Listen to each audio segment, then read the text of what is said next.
The Lightless Highway. It started with a wrong turn. I was driving back from a business trip in the early hours of the morning, the world outside wrapped in a heavy fog that blurred the edges of everything.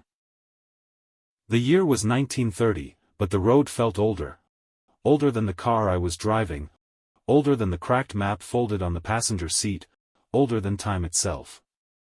My headlights cut through the mist just far enough for me to see the gravel beneath my tires. There were no road signs, no intersections, and soon, no street lamps. That's when I realized, I was on a road that shouldn't exist. The moment I turned onto it, my radio hissed into silence.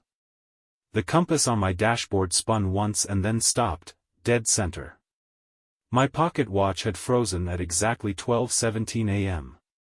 Then my headlights began to dim. I slowed down, not out of caution, but because it felt like I was being watched. It wasn't paranoia. It was pressure. A weight in the air. Like the darkness outside was folding in, collapsing into itself and threatening to take me with it. I didn't see the first figure until I passed him. He stood at the edge of the road, arms at his sides, dressed in a shirt I used to own, a blue one I threw out after a college breakup. His face turned toward the car as I passed. I didn't catch all of it, just the edge of a smile. Not friendly. Not familiar. Just, wrong. At first, I thought it was a hitchhiker. But then came the second one. Standing in a different outfit, this time in a jacket I hadn't seen since my first job interview. He looked just like me. Or what I used to be. And the third figure? He was still wearing the cast from when I broke my arm at age 12. I hit the brakes. The tires screeched into the silence. I got out of the car. The fog swallowed me instantly. The taillights barely glowed behind me, like dying embers. I stood in the center of the road, listening. Nothing. Not wind. Not insects. Just the breath in my throat and the thudding in my ears. I shouted, "Who are you?" No answer. Just shapes, shadow forms, appearing on either side of the road now. All of them were me. Versions of me. Dozens. Hundreds. One leaned forward, a reflection of who I was when I lost my mother. Hollow eyes. Pale, chapped lips. Another wore the same suit I had on the night I proposed to Clara. Except in this version, there was no ring on his finger. They didn't speak. They didn't move. They just stared. I ran back to the car and locked the doors. The key turned, but the engine wouldn't start. Outside, the shadows pressed closer. And then the radio turned back on. Not music. Not static. It was my voice. You should have turned back. You shouldn't have remembered. The version of me on the radio kept talking, about memories I'd buried. Pain I thought I'd left behind. The time I stole from my father's desk drawer. The friend I betrayed in school.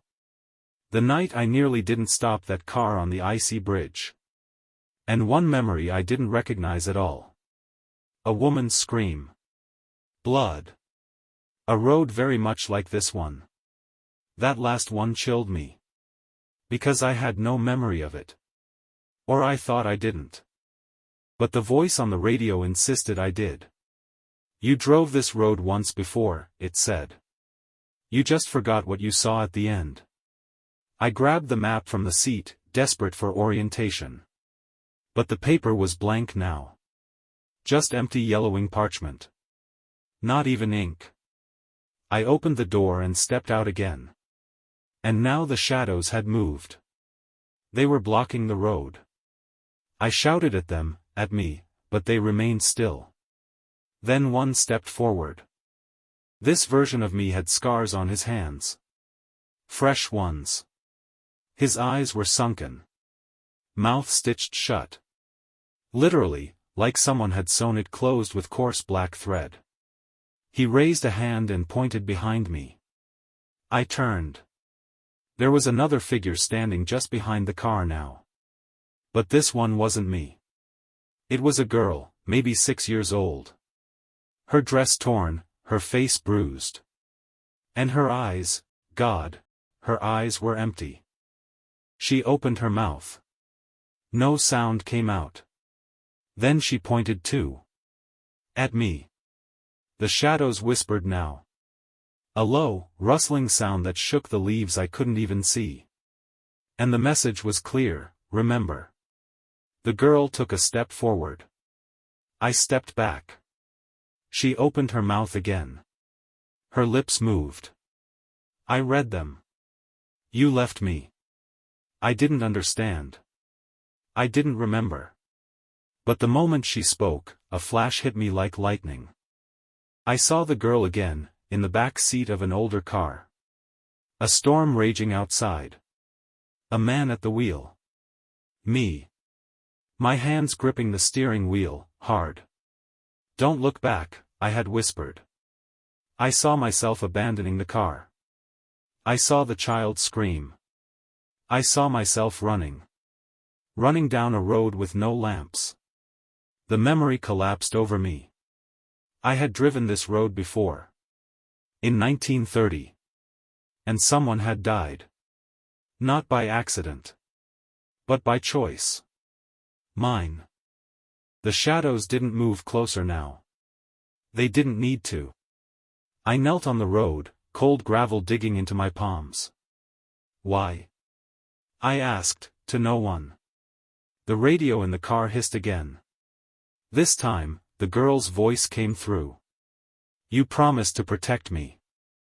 I stood, trembling, and opened the trunk of the car. I didn't know why. I just knew I had to. Inside, there was a box. I hadn't put it there. Wrapped in frayed ribbon, it looked ancient. I pulled off the lid. Inside were fragments of a toy. A stuffed bear. Half burned.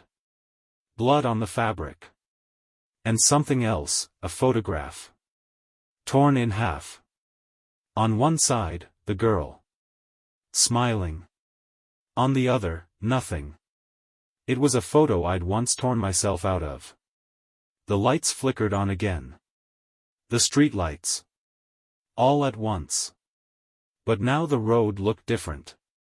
It wasn't a road anymore. It was a bridge. And beneath it, water. Black. Still. I looked around and found I was alone again. All the versions of me, gone. Even the girl. Just the car. Just the box. Just me.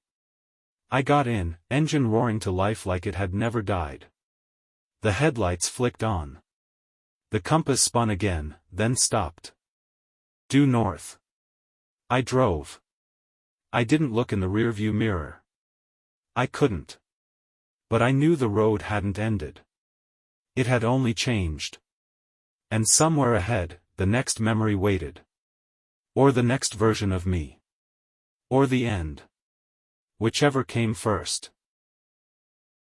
If you enjoyed this story, don't forget to like, subscribe, and turn on the notification bell so you won't miss the next one. Thanks for listening.